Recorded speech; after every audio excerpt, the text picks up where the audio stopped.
ni wang'eyo ni chenro no mano mar Nyota ma jatend piny obiro godo kata sirikal mar William Ruto biro godo en mano mar kelo geno ne rawere mondo rawere one ane gino ma ginyalo chako gi make lwetgi.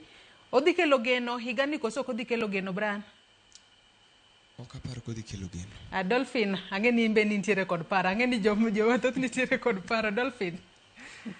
Erokamano ahinya Joyce.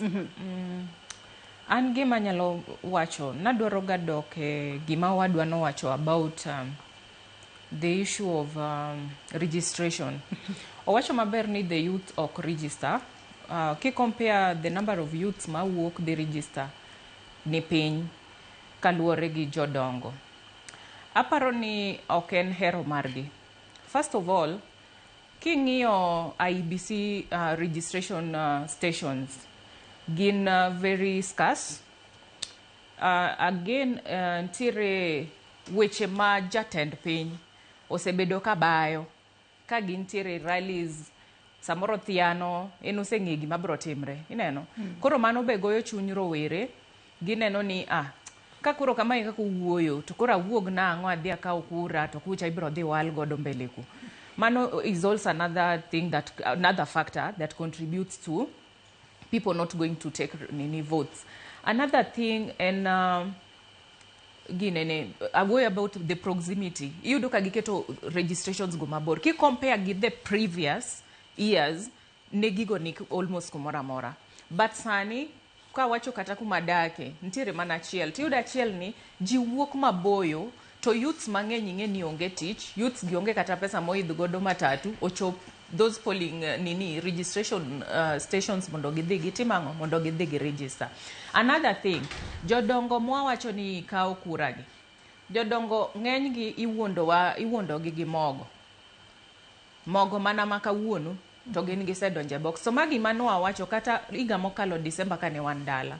Nwawacho maber ni watemuru wawuog gi jonyuolwa, wawuog gi nyithindwa mane gweng' kucho. Ging'e gima timre nikech most of them are not exposed to what is happening in this government.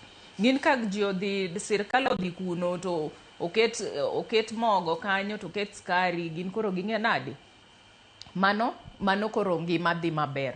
Koro aparo ni mano gima onego bed ni wang'iyo. Kendo there is another thing about the IDs. Iyudo ka most of the youths, pod some of us poko yudo IDs gi. Ng'ati iyudo ka nose apply ID. I'm talking from a point of experience. I have a friend mano apply ID ne. Up to date, ID poko wuok. Osiko dhi no dhi okaw ID because okinyal dhi register without the ID. IDs, some of the IDs obedo confiscated. To kwang'e ni nekech ang'o. Emomiyo iyudo ka some parts of the country youths bed affected. Ok ni ok en dwaro gi. Koro aparo ni those are the factors ma affect gi. Another thing I'll talk about the Nyota fund mano wuoyo about owacho adier. Nyota fund it's a temporary situation ma ok en long term solution manyalo konyo jopiny. Mana kaka no wacho kini kao hustler fund cha to kata ka den mar 500 to pok ichule titemo apply for this they'll have to gikoni ni in gi the previous loan. Yes, you have to settle it first so that you get this other one.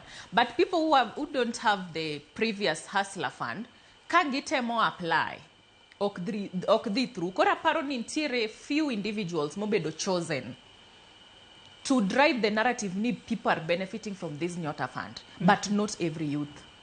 Let us be honest. Hi. Again, we Steven thuolo.